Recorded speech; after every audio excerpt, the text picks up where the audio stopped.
สบายดีพ่อแม่พี่น้องมาสุขสุขคนวันนี้อยู่กับซองทองดำอยู่หน้าแล้ววันนี้คอยชิพาไปกินตับมะฮุ่งตับมะฮุ่งช้ำเสาแซ่บๆเลยตอนนี้ก็เขากำลังย่างไปหน้าสำเสา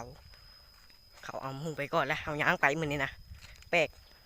จากถือเช่นพี่เลยเถอะได้ย่างไปหน้ามือนี้ปะเดี๋ยวเป็นเลิกอะไปเบิ่งตอนกินกันเลยเนาะนี่ตอนตำแล้วแหละเบิ่งเอามันอาจจะเป็นเส้นเยื่อ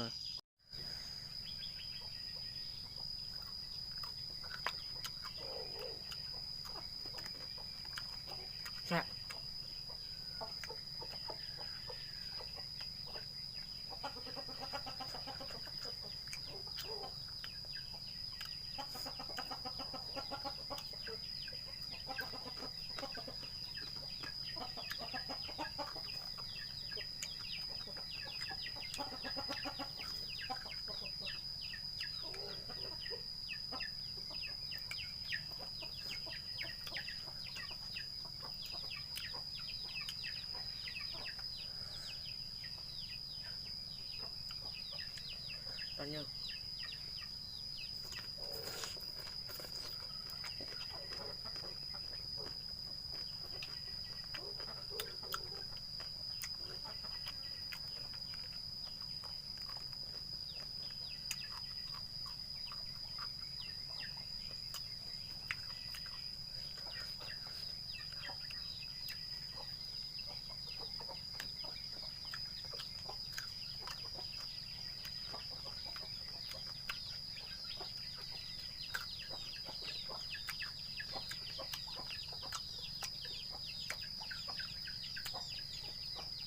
ตำหูเช้าแล้ว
ตอนนี้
ขอจบเท่านี้